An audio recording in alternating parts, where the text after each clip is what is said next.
I didn't believe in ghosts when I booked that cabin. Hell, I barely believed in vacation. My life had been a non-stop grind for years. Early mornings, late nights, too many missed calls, and a permanent stress not lodged in my spine. I was burned out, hollowed out. I needed to get away. Not to a beach, not to a hotel, not to some trendy glamping dome in the desert. I wanted silence. Total isolation. The kind of place where the nearest neighbor was a rumor and the internet didn't reach. That's how I found the listing. It was buried deep in Airbnb's off-grid section, under a category ominously labeled Historic Stays Enter If You Dare. Most of those were kitschy haunted houses for Halloween weekends, fake cobwebs and staged moaning noises. But this one felt different. The photos were low resolution. The angles were weird, almost like someone was hiding behind a curtain when they took them. The name of the listing was just McAllister House, Appalachian Retreat, not for sensitive guests. That was it. The location was somewhere in the mountains of West Virginia, about 30 minutes from a dying town called Avery's Hollow.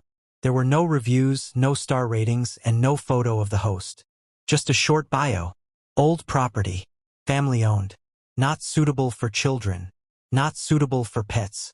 Not suitable for the faint of heart. Most people would have clicked away. But something about it grabbed me. It wasn't just the eerie description. It was the pull of something unknown. Something ancient. A hunger I couldn't explain.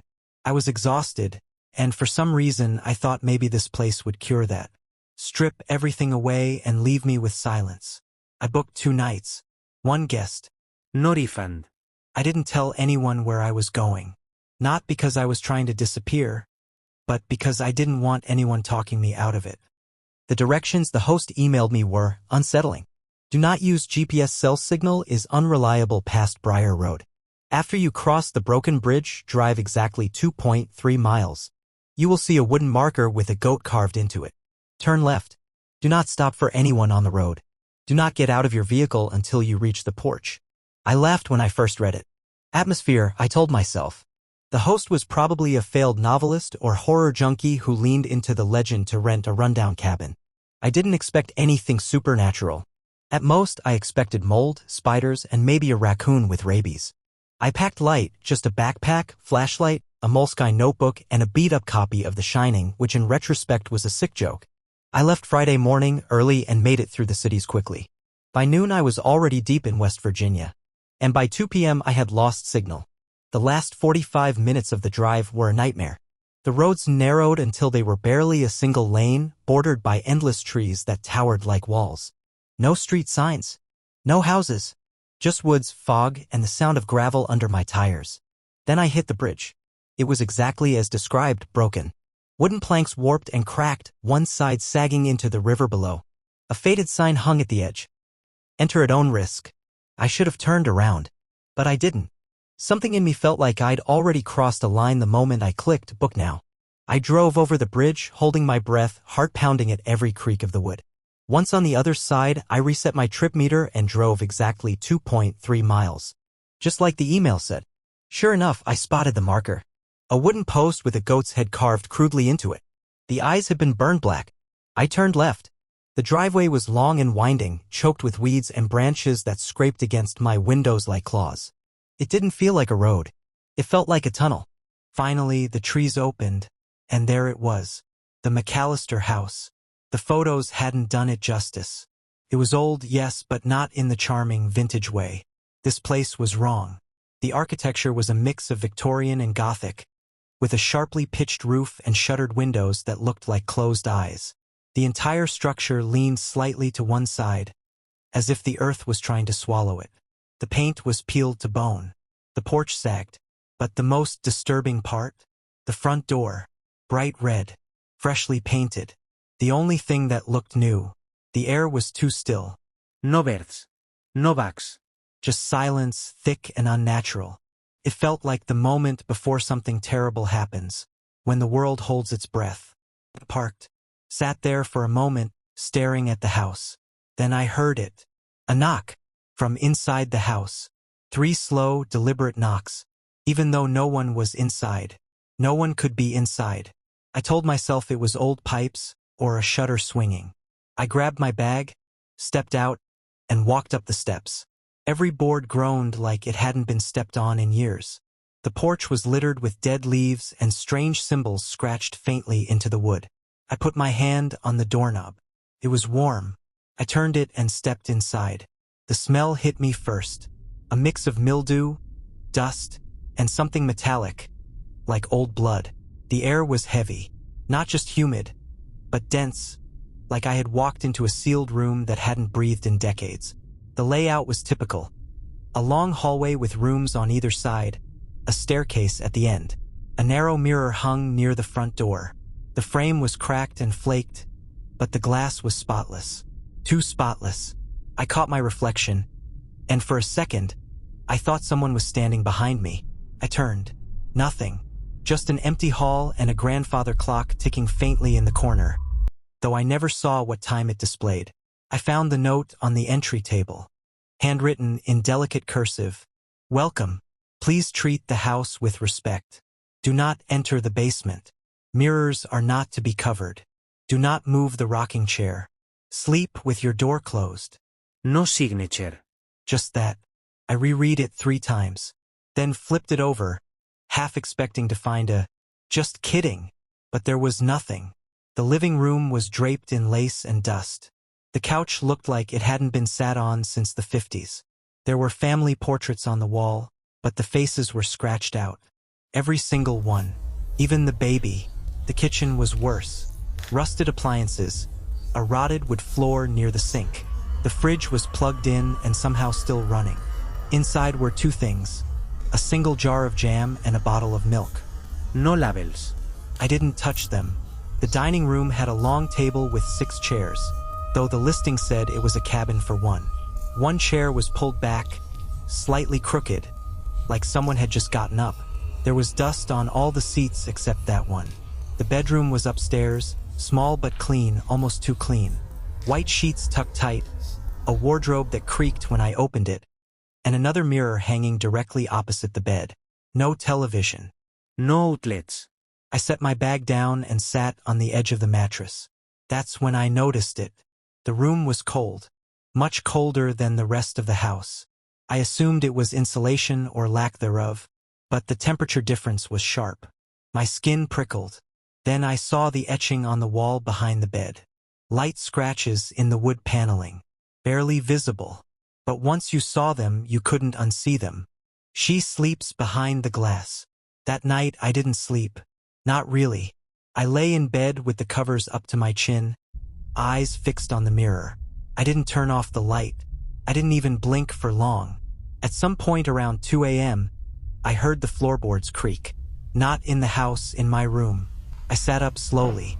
Nothing. No wind. No breeze. No movement. Then the mirror fogged, like someone was breathing on it from inside. And in the center of the fog, a shape formed. A handprint. Small. Feminine. Fingers too long. It was on my side. I didn't move. Didn't breathe. I just stared. Then it faded. The glass went clear again. And nothing was there. I lay down, shaking. And that's when I heard it. A voice. Soft, almost a whisper. From the wardrobe. He saw her too, you know? I jumped out of bed. Ran to the door. Pulled it open and the hallway was pitch black. No lights. No sound. I slammed the door, locked it, and sat against it the rest of the night. Morning came like a mercy. The sun spilled through the cracked window and bathed the room in pale light. I was still sitting against the door, arms locked around my knees, half dreaming, half conscious. My mouth was dry, my legs were stiff, and the whisper from the night before still echoed in my ears. He saw her too, you know. That phrase looped in my mind like a curse. I finally got the courage to check the wardrobe. It creaked open slowly, revealing only an empty space. Dust, a broken hanger, a single white shoe on the floor, old and cracked. I closed it quickly and got dressed. I needed to leave. I tried to start the car. The engine stuttered once, then died. Again. Nothing. I checked under the hood, though I knew nothing about engines. No cables were loose. No parts looked off. But the battery was dead stone cold. How? I had driven it less than 24 hours ago. I tried my phone. Still no signal. My heart began to race. I felt the edges of panic creep in. I told myself I'd go for a walk, find some elevation, get signal. Maybe a passing car, a hiker, anyone. But even as I said it, I knew something was wrong. This place didn't want me to leave. Back in the house, I found something on the hallway table that hadn't been there the day before. A small black notebook, leather-bound, no title. Inside were journal entries, all in the same jagged handwriting. Some short, some long, all disturbing. June 17th. She sings in the pipes again. I told her to stop, but she only laughed. Her laugh isn't right. It echoes too long. June 18th, someone knocked again. I asked who it was. She said, "You in 3 days." I didn't answer the door. June 19th, I covered the mirrors. That made her angry. June 20th, I can't sleep anymore. She's in my dreams now. She knows my name. She calls it from the fireplace. The last entry was smeared, almost unreadable. June 21st, Taylor is gone. Just like the others. Just like the girl in the walls. Taylor? I flipped the page. Blank. Then again. One more entry had been written since I opened the book. June 22nd, he's here now. Watching. The one who doesn't believe. The house will show him. I dropped the notebook. There was no date written. But today was June 22nd. The mirror in the hallway had changed. It was darker. Not the glass itself, but the reflection. Like the hallway behind me was just a little dimmer than reality. I leaned in, looking closely. My reflection didn't move. For a full second.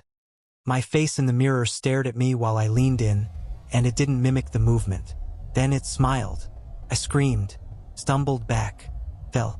When I looked again, it was normal. My reflection mimicked every flinch, every breath. But I know what I saw. I decided to break it. I grabbed the fireplace poker from the living room and swung hard at the glass. It didn't shatter. It didn't even crack. Instead, I heard a scream, not from me, from inside the mirror. And then I felt it, a hand around my wrist. But there was no one there, just pressure. Cold, invisible fingers, digging into my skin. I dropped the poker, stumbled back, and watched as the mirror slowly faded from its distorted image, back to a perfect reflection. A single word formed in the condensation on the surface. No. I ran outside. The forest felt just as wrong as the house. Too quiet, too still. The air buzzed, not with insects but with watching. I walked for nearly an hour, following the path until I hit the wooden goat marker. I tried to go past it. There was no road, just trees. I turned back only to find the marker gone. I hadn't moved in a circle. The house wasn't behind me anymore. Nothing was. It was like the woods swallowed direction. Space itself bent wrong here. I screamed for help. Screamed until my throat ached. No answer. And when I gave up and turned again, there it was. The McAllister house. Exactly where it shouldn't be. Back inside, the house felt different. Heavier. Angrier. The lights flickered even though I hadn't turned them on. There was no electricity as far as I knew, but now the chandelier above the staircase was lit, swaying gently as if something had passed underneath it. I decided to go upstairs again. Something told me I shouldn't, that I was walking deeper into the mouth of something old and hungry, but I couldn't help it. I needed answers.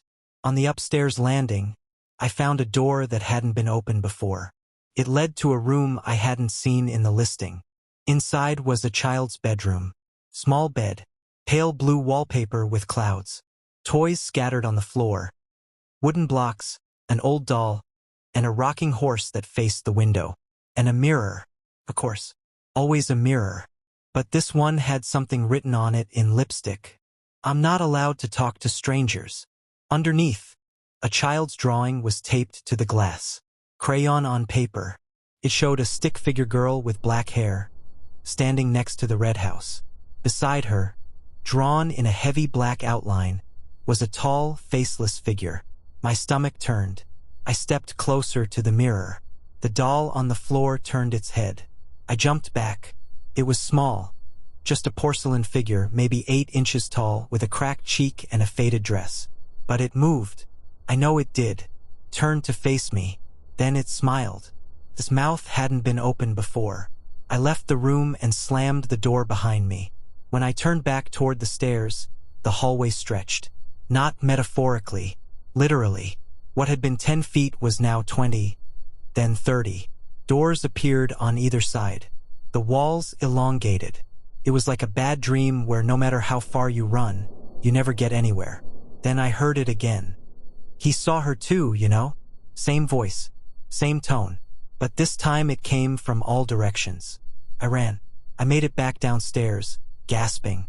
The entryway was dark now. The front door was gone. Not locked. Gone. As if it had never existed. Just wall where the exit used to be. I screamed. Punched it. No give. Then the clock struck 3:03. The chimes echoed unnaturally long. And I saw her. In the mirror at the foot of the stairs. The woman in white. She was tall. Too tall. Her face was obscured by a veil. Her hair hung wet and stringy. Her dress was once elegant, but now stained and torn, dragging behind her like smoke. She didn't walk. She glided, and she was coming up the stairs. I bolted back into the living room, slid behind the couch and curled up, barely breathing. She passed the doorway, slow, humming a lullaby I didn't recognize. It wasn't a tune, it was a warning. A nursery rhyme turned inside out. One for the mirror, one for the glass. One walks away, one will not pass. I bit down on my own knuckle to keep from screaming. Then silence. I waited. Minutes passed. Then an hour. When I emerged, she was gone. But every mirror in the house had fogged. Every single one. And on each, a handprint. From the inside. I didn't sleep that night. Couldn't. Every hour, the house shifted. Not creaked, shifted. The walls groaned like ribs under pressure. The floor warped subtly beneath my feet. Every mirror fogged up and cleared again. I stopped trying to wipe them down. I just avoided them altogether. At 4:04 a.m., the kitchen faucet turned on by itself. The water ran dark at first, thick, then cleared. At 4:09 a.m., the rocking chair upstairs began to rock on its own. Soft, slow, rhythmic. At 4:11 a.m., I heard a child crying inside the walls. Not a baby, a child. Older, like 10 or 11. And then she started whispering. He locked me in here. He locked me in here. He locked me in here. I collapsed sometime after dawn. I must have slept for 20 minutes, maybe 30. When I woke, I was on the living room floor, and the notebook, the black leather one, was sitting next to me again. Only this time it was open to a page I hadn't seen before. June 22nd, she's stronger now. Feeding again. Someone new has come. The mirror doesn't want him to leave. Not yet. Not until the trade is done. Not until she's full. And beneath that, in different handwriting, you saw her. That means she saw you too. The air felt wrong. Thicker. It was hard to breathe. My skin was slick with sweat even though the house had turned cold. I went to the bathroom to wash my face. The mirror was fogged again. But not from steam. From breath. A small patch was clear, as if wiped by a child's hand. Through it I saw myself. And something behind me. I turned, no one. Looked back, and the reflection still showed the figure. A pale girl, eyes hollow, mouth sewn shut with black thread. Her skin gray as ash. She reached toward my reflection. Then the glass cracked. A single split from top to bottom. I ran to the kitchen and pulled open every drawer, looking for anything, scissors, knives, tape. I found an old metal key at the back of the junk drawer, crusted with rust and tied with a faded red ribbon. It had a tag attached, B, the basement. I remembered the warning. Do not enter the basement. I should have listened. The door to the basement was behind a bookshelf near the pantry. It had no handle, just a keyhole. The key fit perfectly. As it turned, I heard a click echo far deeper than the house should have allowed. I opened it slowly. Blackness poured out like smoke. Cold rose from below. My flashlight flickered. Batteries dying. Figures moved in the dark. only when I wasn't looking at them. I stepped onto the first stair, felt wet, then the second, then third. 10 steps down, the door slammed shut behind me. The basement smelled like soil and rot. The air was stale, but something under it was sweet, like rotting flowers. I followed the beam of my flashlight across the dirt floor. The walls weren't stone, they were roots, gnarled, blackened roots that pulsed faintly like veins. And in the center of the basement, a mirror, huge, 8 feet tall, framed in iron. Its surface rippled like water. A girl stood in front of it. The one from the drawing, from the mirror, from the crying walls. Only now I saw her in full. Her hair was tangled, eyes red and wide, lips moving but making no sound. She didn't blink. She pointed at the mirror, then pointed at me, then to the corner. I turned. There, almost invisible in the shadows, was a second figure. An adult. A man. Or what had once been a man. Tied to a chair, mouth gagged, eyes open in terror. Dead. Dried blood stained the floor around his feet. A circle of salt surrounded the chair. Candles, long burned out, stood in a perfect ring. Carved into the dirt behind him were words. The one who stays keeps her fed. I stepped back, heart hammering. The girl kept pointing, desperate. Her mouth moved faster, like she was trying to scream but had no voice. Then my flashlight died. Total darkness. I stood frozen, listening. My breath came in short, shallow gasps. Something moved to my left. Closer, closer, then light. The mirror lit up, glowing faint blue from within, as if moonlight shone through it. A figure pressed against the inside. The woman in white. Her hand reached out from the surface like it was liquid, stretching toward me. Then I heard her speak, for the first time. He traded you for silence. I ran. I don't remember how I got up the stairs, just that the door opened on its own and I collapsed into the kitchen, gasping, sobbing, shaking. The house was silent again, but on every mirror, every surface that could reflect, I saw writing now. Trade complete. One stays. You're hers now. The front door was back. I didn't question it. I ran outside, jumped into the car, miraculously now working, and drove. I didn't stop for hours.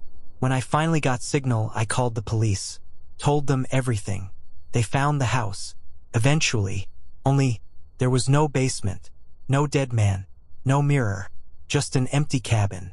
The only mirror inside, cracked, from the inside, and in the wardrobe of the upstairs room, they found a porcelain doll with a stitched mouth.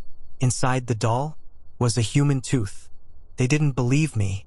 The sheriff of Avery's Hollow, a gray-bearded man who looked like he hadn't smiled since the 70s, took my statement, nodded politely, and scribbled a few things down on a clipboard, but I could tell. He thought I was either crazy or lying. They searched the house.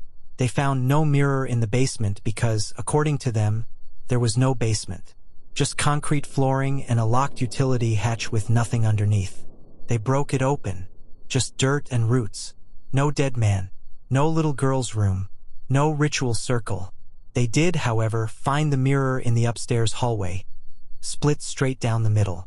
And inside the wardrobe in the bedroom, wrapped in a pillowcase, they found the doll. The same porcelain figure I had seen moving. But now it was still, lifeless. Except when the coroner examined it, he found something embedded inside. A small tooth. Human. And not just any tooth. A child's molar. They ran forensics. I got a call 2 weeks later. I was back home by then, but not really present. Sleep was rare. When it came, it brought her with it. The woman in white. Her veil dragged behind her in my dreams. Sometimes she'd whisper. Sometimes she'd just point. But she was always standing behind glass. Always behind a mirror. Sometimes I'd wake to the sound of humming. Faint and familiar. Other times, I wouldn't be alone in the room. One night, I turned on the bathroom light to find my own reflection missing. The mirror showed the sink, the toothbrush, the towels, but not me. Then, slowly, a handprint appeared. I smashed the mirror. The lights flickered, and then I passed out. When I came to, my bathroom was dark. And my face was back. The detective who called me wasn't local. She worked for a missing persons unit in Baltimore, handling cold cases. Said the molar in the doll matched a girl who vanished in 2004. Name: Amelia Cordes. Age 10. Disappeared from a family cabin near Avery's Hollow while on vacation with her parents. Her body was never found, but her parents swore she had been hearing whispers in the mirrors before she vanished. They had her dental records. The molar was hers. She had been inside that doll for 20 years. After that call, things escalated. I started documenting everything. I bought new mirrors, each one eventually cracked. I replaced my phone. Every camera glitching. Recorded myself sleeping. Woke up to see myself standing beside the bed. Unmoving. Watching. I stopped sleeping. I stopped living. And one day a package arrived. No return address. No postage stamp. Just a plain cardboard box, placed directly in front of my apartment door. Inside, a VHS tape, labeled only McAllister Archive Room B3. I had to dig up an old TV with a built-in VCR at a pawn shop. The kind with static, lines in the picture and terrible audio. When I hit play, the screen flickered, then showed footage of the house. The same angles as the Airbnb photos but older. Grainy. Dull colors. Early 90s, maybe late 80s. A man walked through the house, narrating. He wore thick glasses, spoke softly, nervously. This is day 2. Temperature inside the home is 38 degrees, despite external being 74. Electromagnetic readings are erratic. Audio sensors detected whispering at 3:03 a.m. precisely. He showed the hallway mirror. Specimen remains active. Entity only manifests between 3 and 4 a.m. Does not respond to spoken language. May respond to reflection-based ritual cues. Then the camera panned to the basement door. Access remains denied. Seal not yet broken. Will attempt mirror lure ritual tomorrow night. The tape cut to static. Then resumed. This time it was night. The man stood in front of the mirror, candles lit in a circle. He held a photograph of a girl. Mirror, mirror, see her face. Call her back to this place. Nothing happened. Then the reflection changed. The man was still in frame, but behind him a woman appeared. Tall, pale, veiled. He didn't see her, but I did. She leaned close to him, placed a hand on his shoulder, and whispered in his ear. He dropped the camera, screamed. The footage ended there. I turned off the TV. Sat in the dark, shaking. What the hell was this? Who recorded it? How did it find me? The next day I started researching. McAllister House, Avery's Hollow, local legends. It wasn't easy, almost like someone had scrubbed the internet of anything substantial. But I found a name, Dr. Elliot Graves, parapsychologist, formerly of the University of Virginia. Disgraced in 1996 after claiming to have discovered a living entity trapped in a self-sustaining mirror system in an Appalachian cabin. The university disavowed his research. His grant was revoked. He disappeared that same year. No known address, no known family. I cross-referenced the photos from the VHS. Same man. He was the one in the mirror. And now he was gone. A month passed. I started seeing myself in reflections, doing things I wasn't doing, smiling when I wasn't, frowning when I wasn't, sometimes watching me and then turning away. Once I reached out to touch the glass, and my reflection didn't. I felt cold fingertips on the back of my hand. I punched the mirror so hard it shattered. Blood everywhere, but the cracks never matched my fist. I finally decided to go back to the house. I know what you're thinking. That I'm crazy, that I want to die. I didn't. I wanted to end it. Whatever this was, it started there. It had to end there. I drove all night, through the mountains, across that damned bridge again. The house was waiting, same as before, except this time, the door was already open. Inside, nothing had changed. Dust, silence, air thick as soup. But something was different. I could feel it. The house wasn't just haunted. It was alive. And it remembered me. On the entry table sat the black notebook again. But it had grown thicker. New pages, new writing, all in different hands. Some scrawled, some perfect cursive, some childish. But the last page was fresh. Welcome back. The mirror missed you. I stood in the threshold of the house again, the cold air pouring out like breath from something asleep, but dreaming. Felt different this time. More awake. More hungry. The floor groaned as I stepped in. Dust lay thick on everything except one clear path down the hallway, leading to the mirror. The one that had refused to break. The one that fogged from the inside. The one that still remembered me. The hallway mirror looked the same. Except now, a word was scrawled across it in what looked like wet soot. Stay. I approached. Slowly. My own reflection looked back at me, except it didn't move when I moved. Again. It was already watching me, already aware, already grinning faintly. And behind it I saw something shifting. A hallway, longer than it should have been. Wallpaper I didn't recognize. A flickering chandelier that wasn't in this house. It was another house, a mirror version. And then the reflection whispered, "You never left." My hands moved on their own. I placed my palms against the mirror's surface. It rippled like warm jelly. My arms sank in up to the wrists before I could pull away. And then it pulled me in. The sensation was like falling underwater and never hitting the bottom. No sound, no air, just darkness thick enough to taste, and the feeling that you were upside down even when you weren't. Then light, pale, blue. I stood in a perfect replica of the McAllister house, only reversed. Mirror flipped. Everything was in reverse. The furniture, the layout, the air. But the silence? It was alive. Like someone was holding their breath inches from my ear. I looked at my hands. Not mine. Pale. Too thin. Faint black veins beneath the skin. My reflection had changed. I wasn't me anymore. I walked down the hallway. In the mirror world, the walls pulsed faintly with a heartbeat rhythm. The portraits were no longer scratched out. They were watching. The eyes moved as I passed. A girl, a man, a veiled woman. The deeper I went, the colder it became. And the humming started again. Soft. The same tune from my dreams. And then I saw her. The woman in white. She stood at the end of the hallway, next to the mirror twin of the front door. Only here it was nailed shut with wooden beams. Burned into the wood were words in Latin. I couldn't read them, but I understood them. The door is paid in blood. She turned slowly. Her veil lifted on its own. And I saw her face. It wasn't human. No eyes. Just empty sockets dripping black.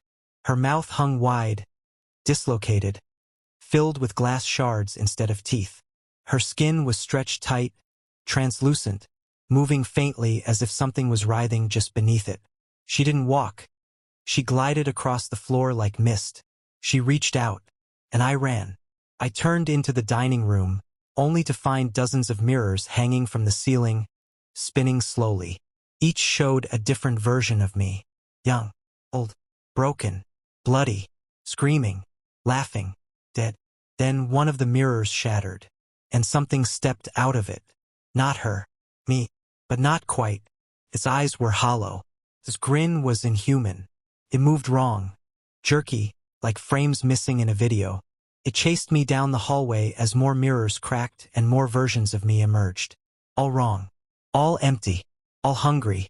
I threw myself into the living room. There, in the center, stood the little girl. Amelia. She looked up at me. No stitched mouth this time.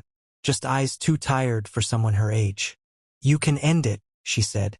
Her voice was like wind across a grave. "But only if you stay." She pointed behind me, to the mirror. The real one.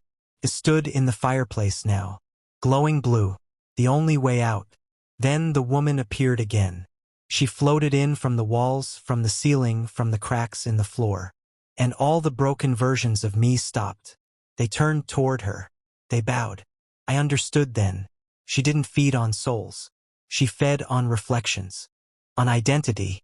On self. She replaced you in the real world, and left your echo trapped in the glass forever. I looked at Amelia. "What happens if I go?" "You forget everything."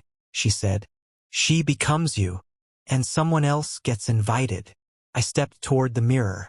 She screamed. Not Amelia, the woman. She lunged, but Amelia stepped between us. Her body turned to ash instantly, her scream swallowed by the sound of shattering mirrors all around. The house convulsed. I dove into the glass. I woke up in my bed, sweating, breathless, shaking. The morning sun poured in through the window. Had it all been a dream? I rushed to the bathroom, looked in the mirror. My face stared back. No fog, no whisper, no handprint, just me. I laughed. I cried.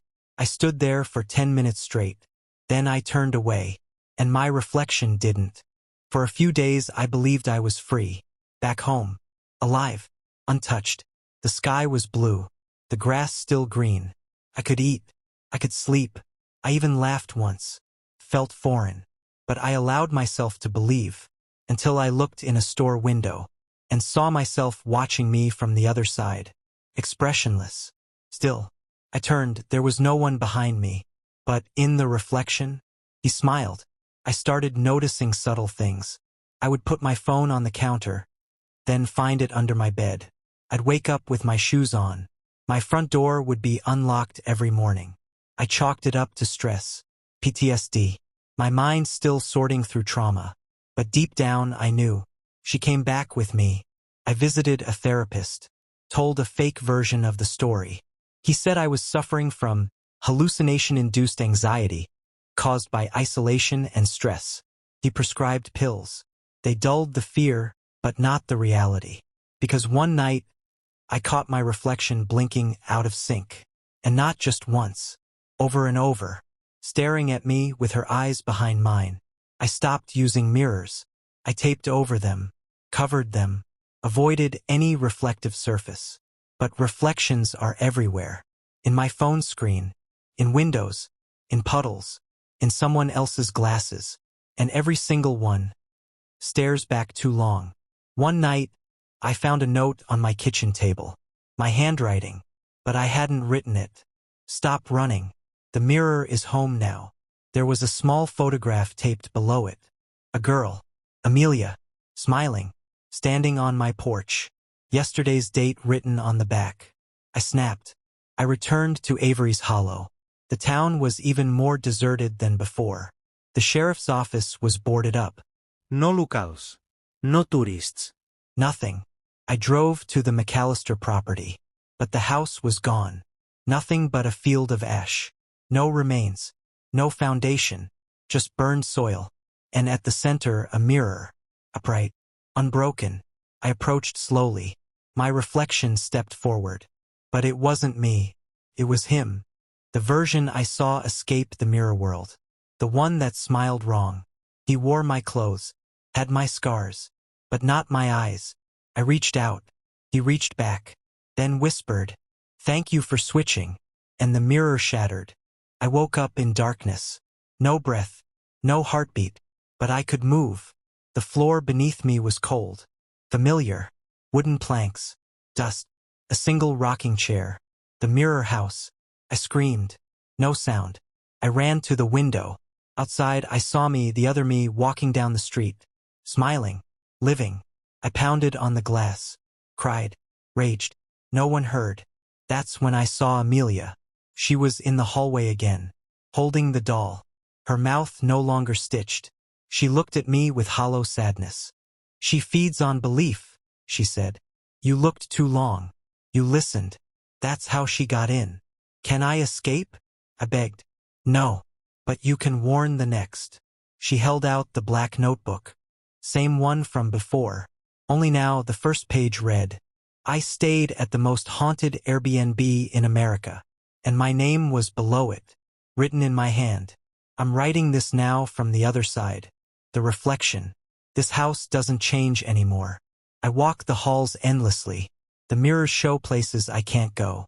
Moments I remember but can't return to. But I can still write. And the mirror? Sometimes it leaks. So if you found this story, if you're watching the video hearing my voice, it means she let it through. Because she wants you to know. She wants you curious. She wants you to look. So please, Don't go looking for her. Don't book the house. Don't test the mirror. Don't follow the girl. Don't ignore the rules, because she'll show you a life you could have had. Then she'll take it, and you'll be left here, like me, watching, waiting, whispering behind glass. If you made it this far, subscribe now. Join the darkness, and don't forget to leave the lights on.